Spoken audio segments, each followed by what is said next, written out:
Welcome to CTSB COVID-19 Conversations. I'm Mitchell Kruszyna, and I'd like to welcome back, especially for Nurses Celebration Week, Crystal Kruszyna, and she's on the nursing staff at Baystate Medical Center.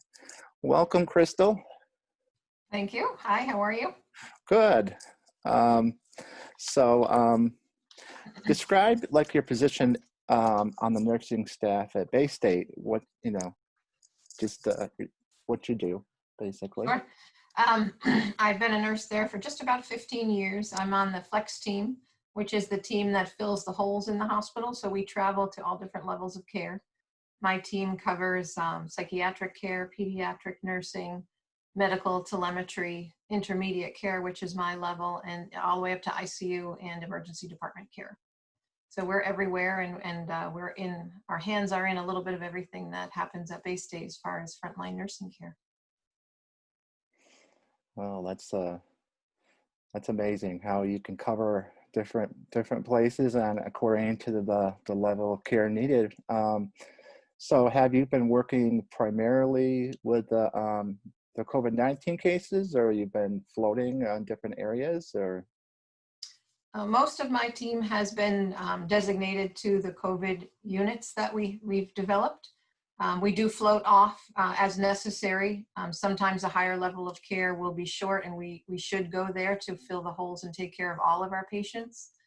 Even though the COVID patients are probably getting the most public population, everyone wants to hear about what's happening with them. We still do have, everything else happening in the hospital, and we have separated those patients to reduce any risk at all of cross-contamination. But my team does primarily, at this moment, work with the COVID patients and help the ICU nurses in all different levels. Yeah, it seems like all we want to hear about is COVID-19. Right. Is there any up-to-date news on how, statistically wise, how is Baystate handling? Is there been an influx of cases, or has it been maintainable still, or what is your look at that? I'm sure you've seen the CEOs and the president of our hospital has spoken several times. Our cases are manageable. We have not seen, a climb get beyond our manageability. We've never run out of vents. We've never run out of space for these patients. Our critically ill, the vented patients number is actually declining right now, which is wonderful. And our teams are actually putting together plans to create normalcy and bring back, get back into the surgeries that patients' needs have been put off, necessarily to reduce the spread of this virus and keep everybody as safe as possible. And how do we get our hospital functioning back at what's more of a normal functioning level for a hospital? So our cases are declining. The severity of our cases and the intubated patients are definitely declining.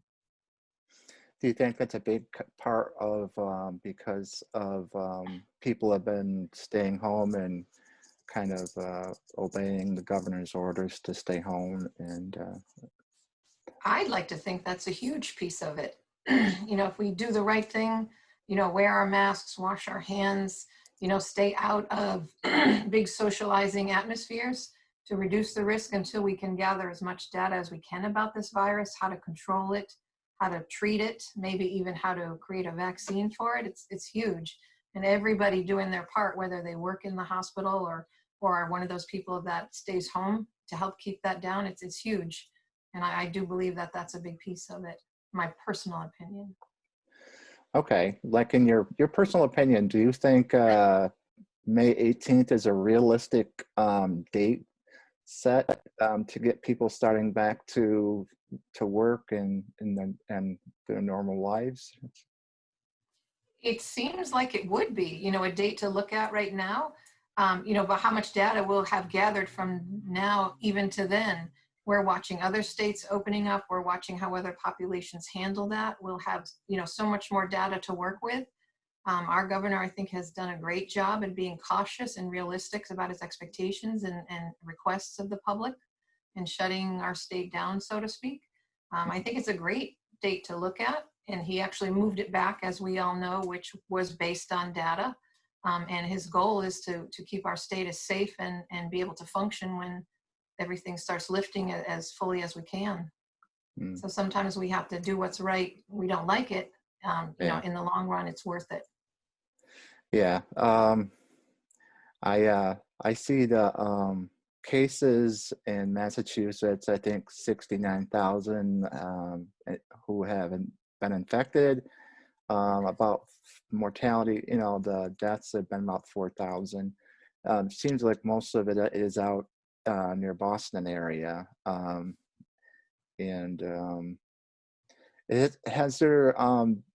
has there has there been any new treatments that Baystate is using to shorten the infection span, or I've looked and read about treatments like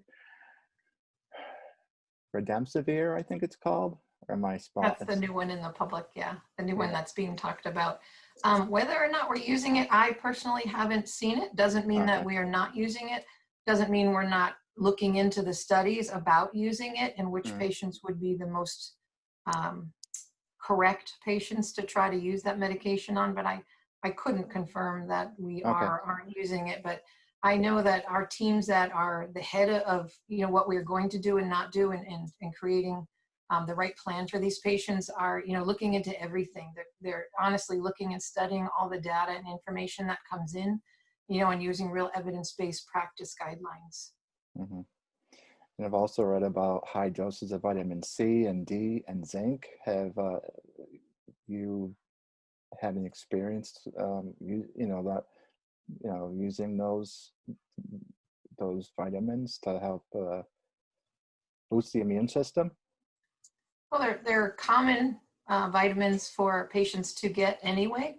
So Hmm. we do see them chronically used. Are they being boosted or used directly to fight the COVID?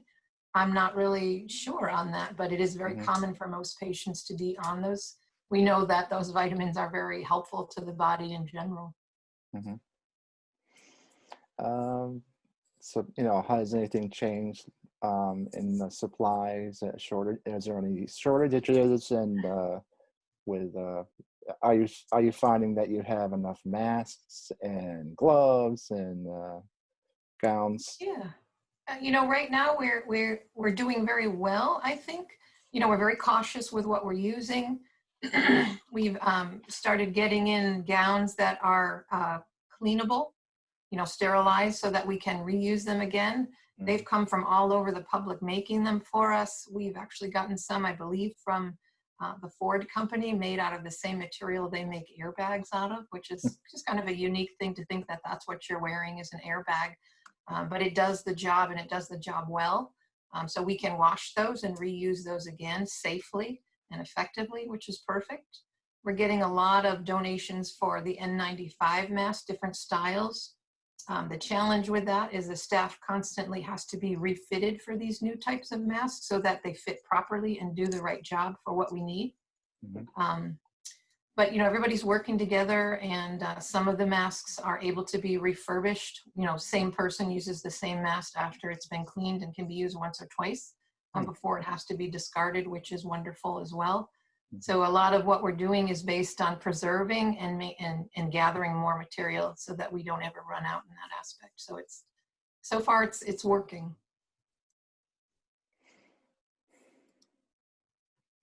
Um, well, that's encouraging. We always hope. It's good to hear some good news and positive news, and it must be good for you to see people starting to recover and to get better. And I know that's not always the case, and but we're hoping that there a vaccine. We hear, I don't know, the news is not always newsworthy, and they say that they're hoping to get a vaccine by the end of the year, and hopefully that would be sooner than that. But have you heard anything hopeful? Not really. We hear the same thing that everybody does in that aspect. But wouldn't it be great when it finally comes out, and as long as it's effective, it'd be a wonderful thing. Mm-hmm. We do need to get a handle on it, right? We don't know, is this going to round back every year like the flu?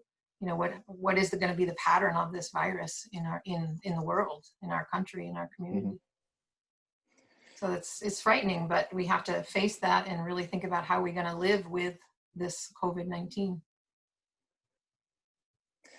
Yeah, and especially when we go back to work, I'm sure there'll be apprehension, and I'm sure we'll be wearing masks and keeping 6-foot rule and everything. It is, but I think with the economy, we need to get back, and we need to get things going again. And what I was thinking too, while you were talking about using airbag material for the gowns and things, is like it's really amazing how like the industry is stepping up to create ventilators and Yes. things. It's Ford Motor Company had an ad that they're making ventilators and mask shields and things like that, and it's just I think it all is helping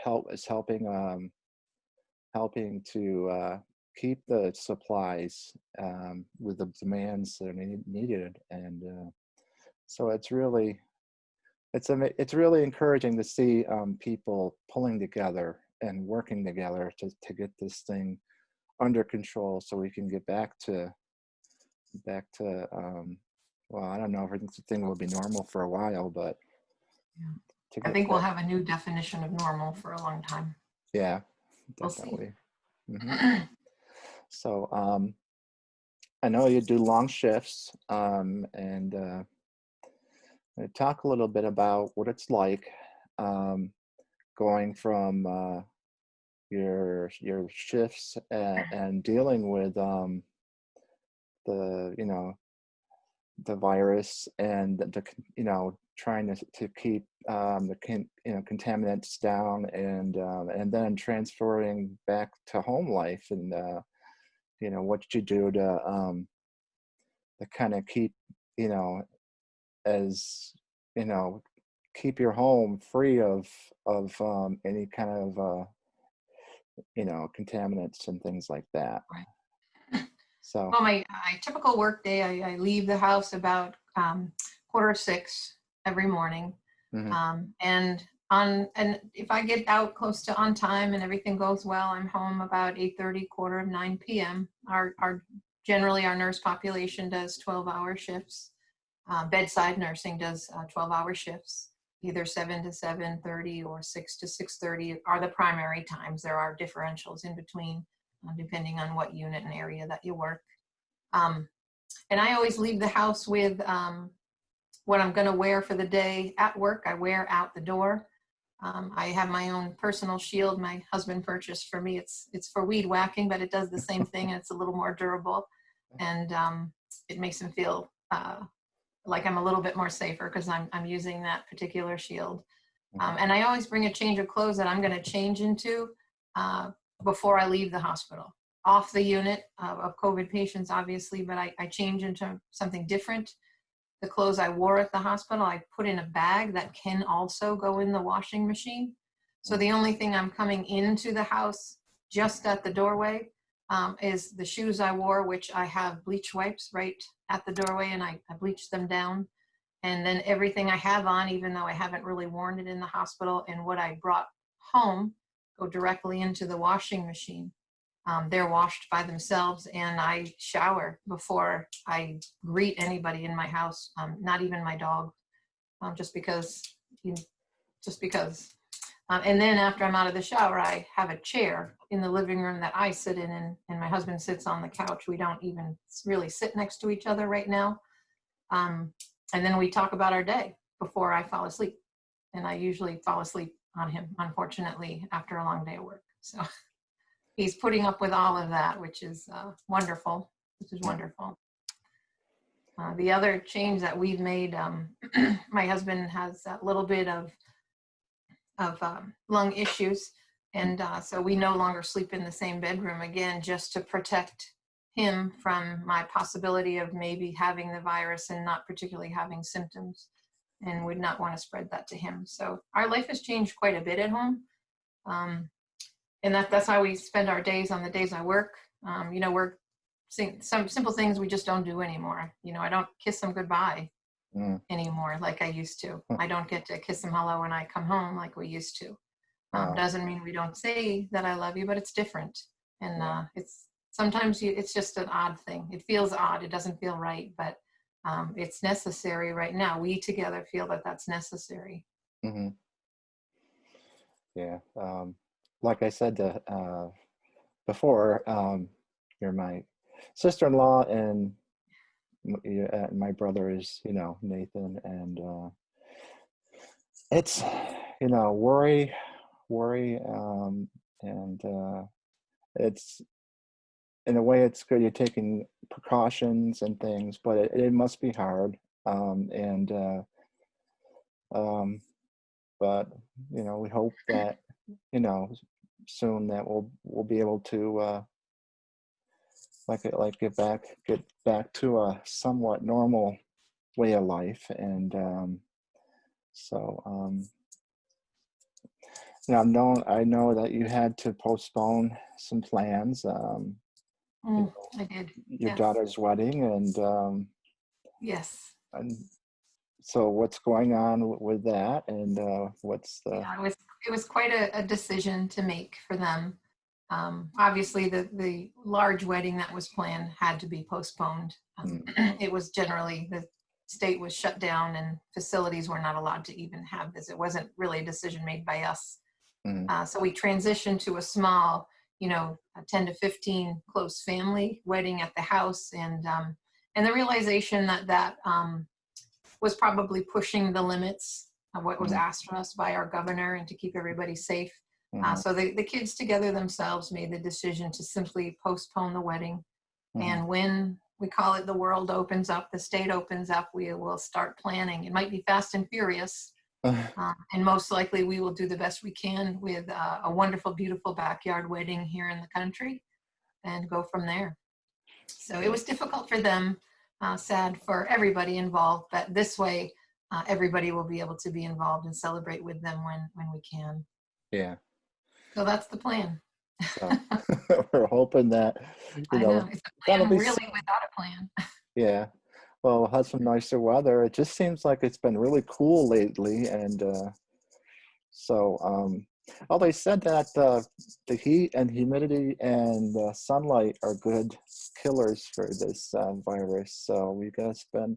It's like they tell you to stay home, but it's good to go out. So it's like you have to have a balance of, I guess, going out in nature is okay, but then you have the deer, the ticks and things to worry about. It's just like never ending. I know. Everything else is still in their normal cycle.